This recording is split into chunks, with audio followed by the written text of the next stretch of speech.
Youssef Murciano, vous êtes le président de l'Union des étudiants juifs de France. Merci d'avoir accepté l'invitation de Radio Shalom.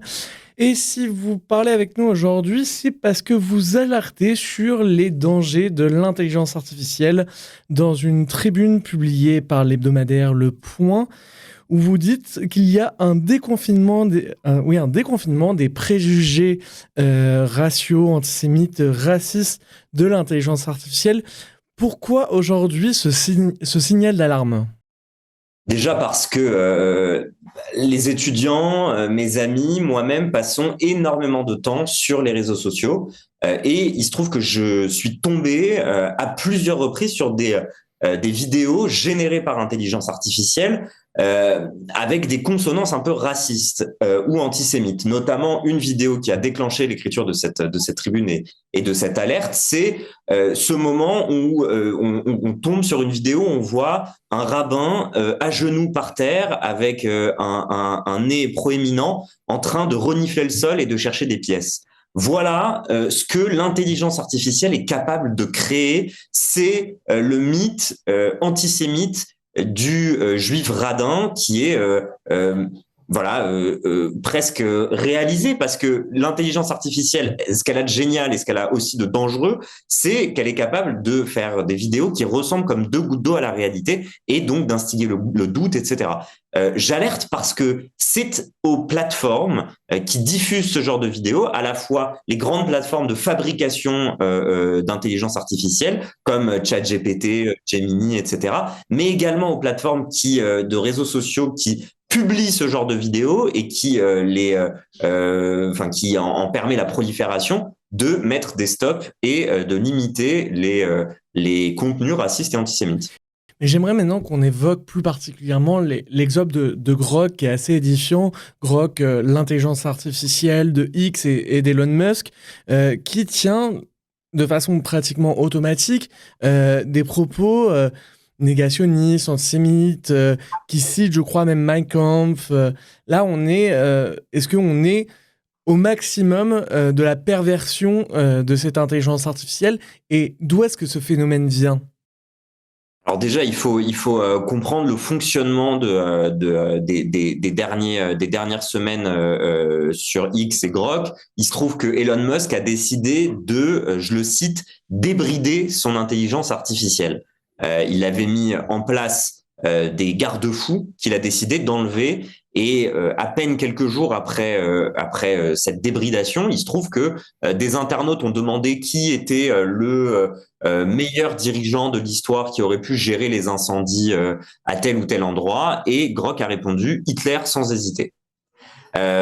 Ça, c'était un premier dérapage, si on peut dire. Et puis, ça s'est continué, ça s'est enchaîné jusqu'au moment où il a dit, où il a expliqué à des internautes que Hollywood était dirigé par des juifs et que c'était ces juifs-là qui essayaient de pousser dans les films américains et dans la culture américaine des idées progressistes qu'ils avaient envie de pousser, en citant des noms, Woody Allen, etc. Enfin voilà, on est clairement dans la promotion d'idées complotistes et antisémites par une intelligence artificielle sous couvert d'être factuel, parce que c'est ça en fait aussi le danger de Grok, le danger de l'intelligence artificielle, c'est qu'on est en train de placer notre confiance dans ces outils-là sans vraiment comprendre comment ça fonctionne, parce qu'en réalité, une intelligence artificielle, c'est le reflet de ce qu'il y a sur Internet. Et donc, si sur Internet, il y a majoritairement des mensonges, eh ben, l'intelligence artificielle dira majoritairement des mensonges.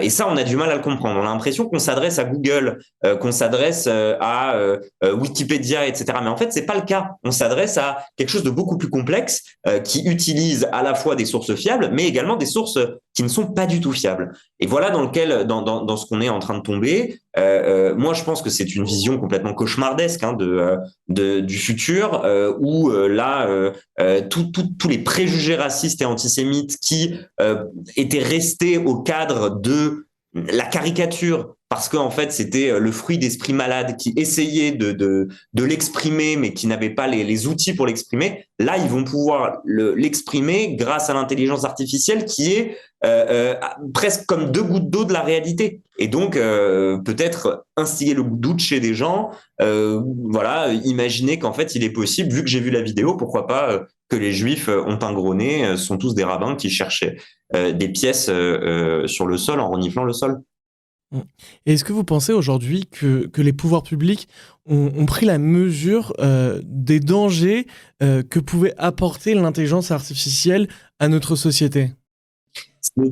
C'est l'objectif du texte que l'UEJF a publié dans le Point. En fait, l'idée, c'est que il y a depuis plusieurs années un texte qui est en réflexion, en préparation, qui s'appelle l'IA Act, qui est une sorte de Digital Service Act européen, mais spécialement sur l'intelligence artificielle. Il est censé encadrer l'intelligence artificielle pour essayer de faire en sorte qu'il n'y ait pas de dérive. Sauf que les dérives qui sont pointées par l'IA Act, ce sont des dérives qui concernent la paternité des œuvres ou la question de savoir est-ce qu'une œuvre d'art, oui ou non, quand elle est créée par IA, elle est une œuvre d'art, etc. Et cette IA Act ne mentionne presque pas le racisme et l'antisémitisme, alors que ça devrait être le sujet principal, comme c'est le cas pour le Digital Service Act. Et si on n'applique pas à l'intelligence artificielle et aux grands acteurs de l'intelligence artificielle qui sont en train de devenir des nouveaux GAFA, et si on leur applique pas la loi, forcément qu'on va perdre le bras de fer et que Internet sera le nouveau lieu de prolifération des pires imageries antisémites. Et aujourd'hui, quels sont les outils prônés par vous et par l'Union des étudiants juifs de France pour combattre cette menace et pour combattre ce fléau? Je vais vous dire, il y a 2 manières de lutter contre le racisme et l'antisémitisme sur Internet. Il y a la manière bête et méchante qui voudrait que on aille chercher chaque internaute qui publie un contenu raciste et antisémite et qu'on lui colle un procès. Et il y a une manière, à mon avis, plus efficace, plus intelligente et beaucoup plus réaliste et réalisable, qui est de tenir tête aux grandes plateformes, que ce soit les réseaux sociaux ou les plateformes d'intelligence artificielle, et de les obliger à respecter la loi et à faire respecter la loi. Ces gens-là permettent l'expression antisémite et raciste, il faut que ce soit eux qui empêchent l'expression antisémite et raciste. Aller chercher un jeune de 15 ans au fin fond de la campagne française qui est devant son ordi et qui écrit sur Twitter des insanités et des paroles racistes et antisémites, c'est important, mais ça ne suffit pas. Si, je vous donne un exemple tout bête. Si je suis propriétaire d'un bar et qu'il y a dans mon bar un mec qui tous les matins vient prendre le café et crie sale juif dans le bar, eh ben je suis responsable d'un moment de lui dire en fait tu vas arrêter de dire ça dans mon bar, tu vas sortir de mon bar et de contacter la police en disant cette personne-là profère des insultes antisémites tous les matins dans mon bar. Eh ben c'est exactement ce que je demande à X, à Twitter, à Facebook, à toutes les plateformes, à Instagram, à toutes les plateformes, à la fois les réseaux sociaux et les plateformes qui sont créateurs et qui promeuvent l'intelligence artificielle. Youssef Murciano, je rappelle que vous êtes le président de l'Union des étudiants juifs de France. Je vous remercie d'avoir été l'invité de Radio Shalom. Merci.